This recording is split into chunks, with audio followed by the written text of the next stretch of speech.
महाराष्ट्र के मुसलमानों ने अपनी खोई हुई इज्जत वापस पा ली है। एमआईएम नेता द्वारा दिया गया मुंबई चलो का नारा सफल रहा है, लेकिन नीतीश राणा, रामगिरी महाराज और मुफ्ती सलमान अजहरी को लेकर ओवैसी साहब ने बीजेपी सरकार को एक नई चेतावनी दी है, जिसके बाद हो सकता है कि महाराष्ट्र की सियासत पूरी तरीके से बदल जाए।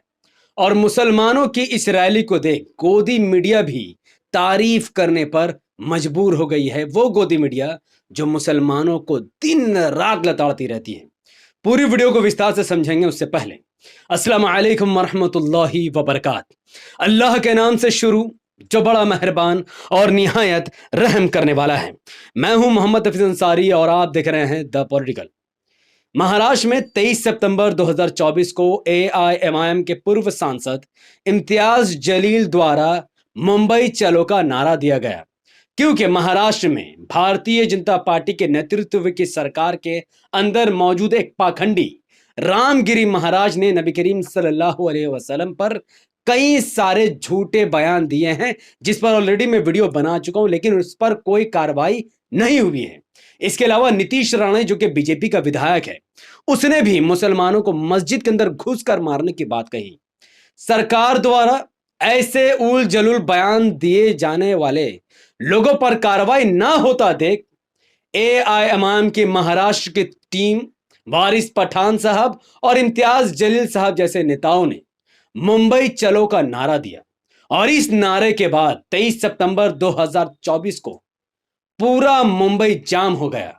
50,000 से ज्यादा मुसलमान मुंबई की सड़कों पर उतर गए और रामगिरी महाराज, नीतीश राणा के खिलाफ आवाज बुलंद करने लगे। हालांकि जो वीडियो और जो फुटेज इस वक्त सोशल मीडिया में वायरल है, वह एक्चुअली में भारत का नहीं है, लेकिन ओरिजिनल वीडियो इससे कम भी नहीं है। इस वीडियो में देखिए कि कैसे मुंबई के अंदर महाराष्ट्र के गैरतमंद इज्जतदार मुसलमान सड़कों पर उतरकर अपने हक की आवाज बुलंद कर रहे हैं। नबी करीम सल्लल्लाहु अलैहि वसल्लम के शान में गुस्ताखी करने की कोशिश करने वाले रामगिरी महाराज और भारतीय जनता पार्टी के विधायक नीतीश राणा के खिलाफ मोर्चा खोले हुए थे।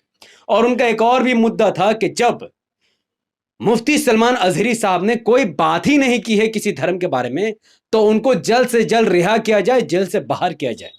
जिसके बाद क्या था, महाराष्ट्र के मुसलमानों को अल्लाह ने वो इज्जत दी जो इज्जत से महाराष्ट्र के मुसलमान 70 साल से महरूम थे।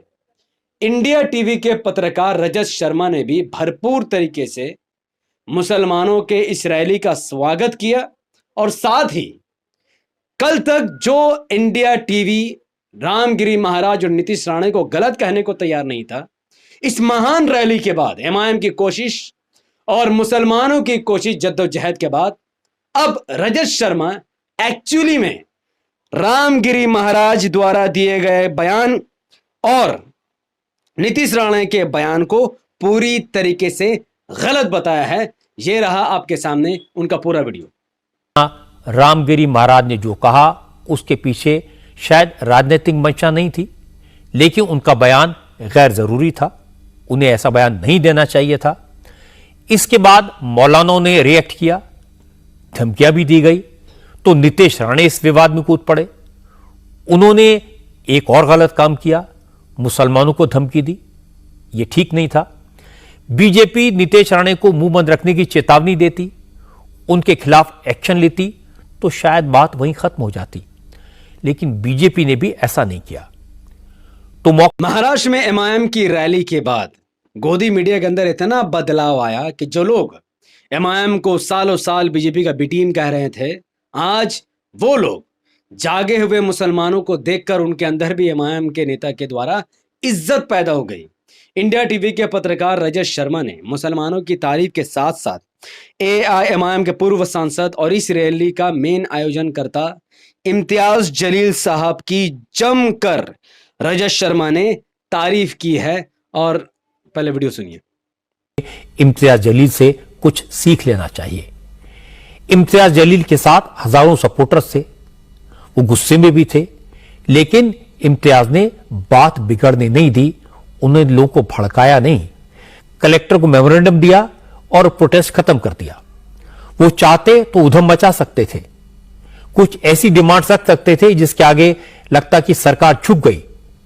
जो लोग उनके साथ थे उनमें गुस्सा भी था, लेकिन इम्तियाज ने अपनी ताकत दिखाई और अपनी बात पर कायम रहे, हालात पर काबू रखा। लोकतंत्र में प्रोटेस्ट का यह तरीका अच्छा और है। सिर्फ रजत शर्मा ही नहीं, सुधीर चौधरी का नाम आपने सुना है?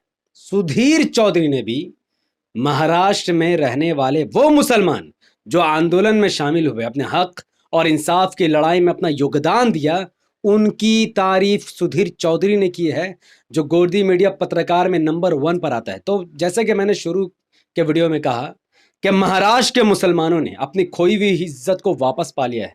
अगर यही मुसलमान कांग्रेस की रैली में होते, यही मुसलमान एनसीपी की रैली में होते या शिवसेना की रैली में होते, तो इनको लोग गुलाम कहते, इनको लोग जुम्मन कहते। लेकिन आज एमआईएम के नेतृत्व में ये लोग खड़े हो गए, एमआईएम के झंडे तले इन्होंने रैलियां निकाली और आज महाराष्ट्र के उन मुसलमानों की इज्जत वो गोदी मीडिया पत्रकार कर रहे हैं जो हर साल मुसलमानों को लताड़ते हैं, बांग्लादेशी, पाकिस्तानी, न जाने क्या क्या कहते हैं। तो इस तरीके से मुसलमानों ने अपनी इज्जत वापस पा ली, जो इज्जत 70 साल तक मुसलमानों ने खोई हुई रखी थी। वेल, इस रैली में एक कांड हुआ कि जब पुलिस ने कुछ मुसलमानों को मारा, और मैं समझ नहीं पा रहा था कि ये रैली शांतिपूर्वक थी, फिर भी पुलिस ने कुछ मुसलमानों को पकड़कर मारा, लाठीचार्ज की। मेरा गुस्सा पुलिस पर नहीं है, मेरा गुस्सा उन लोगों पर है जो रैली में मौजूद थे। देखिए, अगर आप गुस्ताखे रसूल के खिलाफ रैली में आए हुए हैं और इसमें आपका कोई जाती मकसद नहीं है, बल्कि आप अल्लाह को राजी करने के लिए अगर रैली पर आए थे, तो आपको भागना नहीं चाहिए था।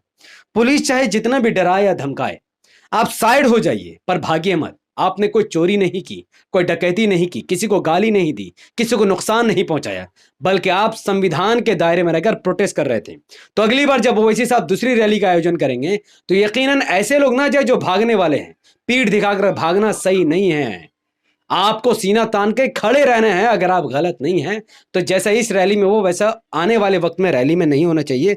मैं इसलिए कह रहा हूं क्योंकि ओवैसी साहब ने एक बहुत बड़ा अल्टीमेटम भारतीय जनता पार्टी की सरकार को दिया है, और वो बहुत जल्द महाराष्ट्र में दूसरी भारत के इतिहास की बहुत बड़ी रैली की तैयारी कर रहे हैं।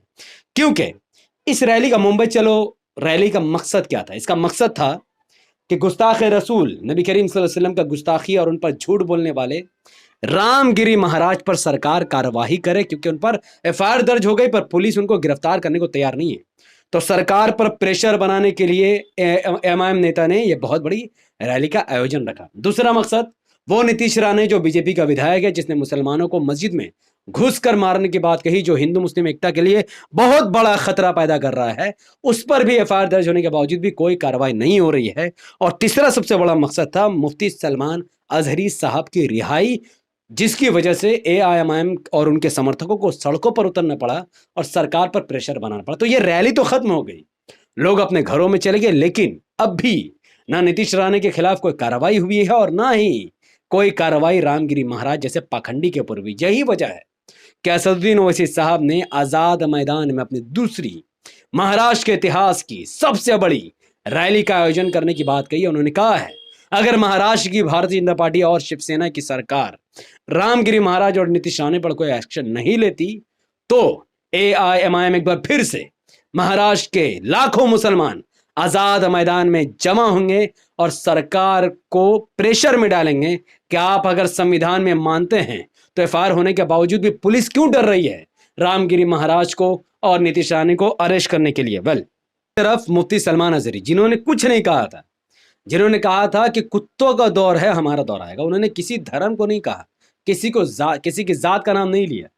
उन्होंने इस्राइल को टारगेट किया और उसको पुलिस ने जेल में भर दिया। वही दूसरी तरफ रामगिरी महाराज, जिसने नबी करीम सल्लल्लाहु अलैहि वसल्लम का नाम लेकर वो बातें कही जो बातें नबी करीम सल्लल्लाहु अलैहि वसल्लम से साबित ही नहीं है। रसूलुल्लाह सल्लल्लाहु अलैहि वसल्लम ऐसे व्यक्ति है जिन्होंने फतह मक्का के दरमियान कई ऐसे लोगों को माफ कर दिया जिन्होंने मुसलमानों को मारा था, पीटा था, उनके साथ जुल्म किया था। तो वो जालिम नहीं थे, बल्कि वो रहमदिल शख्सियत का नाम है मोहम्मद सल्लल्लाहु अलैहि वसल्लम। उसको रामगिरी महाराज ने क्या कहा था? उनके चरित्र को खराब करने की बात कही थी। वो रामगिरी महाराज आज जेल से बाहर है, बल्कि उस पर तो कोई कार्रवाई नहीं हो रही। क्यों? मैं आपसे जवाब चाहता हूं, क्यों रामगिरी महाराज बाहर है और मुफ्ती सलमान अजहरी जेल में है?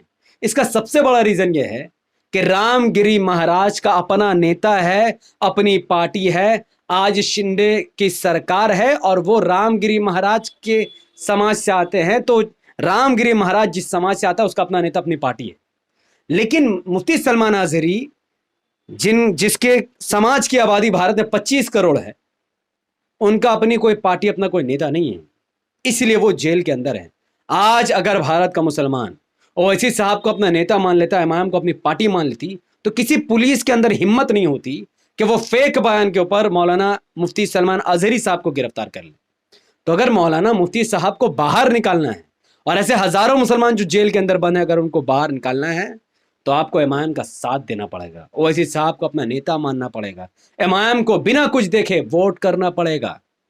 तब जाकर गुस्ताखे रसूल पर कार्रवाई होगी और बेगुनाह मुसलमानों को जेल से रिहाई मिलेगी। अगर आपने इस वीडियो से कुछ भी सीख हासिल की हो, और आने वाले वीडियो में हम चर्चा करेंगे महमूद मदनी, जिस पर मुझे शक था कि वो आरएसएस और बीजेपी के एजेंट है, लेकिन अब उन्होंने प्रूफ कर दिया है ओवैसी साहब के खिलाफ बयानबाजी करके। उन पर डिटेल में वीडियो में इंशाल्लाह भी काम कर रहा हूं। तब तक इस वीडियो को लाखों लोगों तक पहुंचाने में मेरी मदद कीजिए। इस वीडियो को लाखों लोगों तक पहुंचाने के लिए इस वीडियो को लाइक कीजिए, इसके लिंक को व्हाट्सएप, फेसबुक, इंस्टाग्राम पर शेयर कीजिए, अपनी बातों को धड़ाधड़ कमेंट पर रखिए। क्या महाराष्ट्र के मुसलमानों को एनसीपी कांग्रेस का साथ छोड़कर इमाम का साथ देना चाहिए, या फिर महाराष्ट्र के मुसलमानों को बीजेपी को हराने का ठेका लेकर उनको एनसीपी कांग्रेस को फिर से अपने वोटों का विभाजन करनी चाहिए? अपनी बात कमेंट पर जरूर डालिए। हमारे यूट्यूब चैनल द पॉलिटिकल को अगर आपने अब तक सब्सक्राइब नहीं किया तो इसे सब्सक्राइब कीजिए, बेल आइकन को हिट कीजिए। अगर आपने इस वीडियो को हमारे फेसबुक चैनल द पॉलिटिकल पर देखा है तो इसको लाइक और फॉलो कीजिए, 5 बड़े ग्रुप में शेयर कीजिए और इसे ज्यादा फैलाने के लिए कमेंट पर सिर्फ लिखिए @highlights @follower। जब ये कमेंट ब्लू हो जाएगा आप समझ जाइए कि आपका ये हमारा जो वीडियो है ये आपके फॉलोवर तक ऑटोमेटिकली पहुंच जाएगा। बहुत बहुत शुक्रिया, मिलते हैं अगले वीडियो में। वाखिर दवाना अल्हम्दुलिल्लाहि रब्बिल आलमीन। अस्सलामु अलैकुम व रहमतुल्लाहि व बरकात। मे अल्लाह बी पीस अपॉन अस।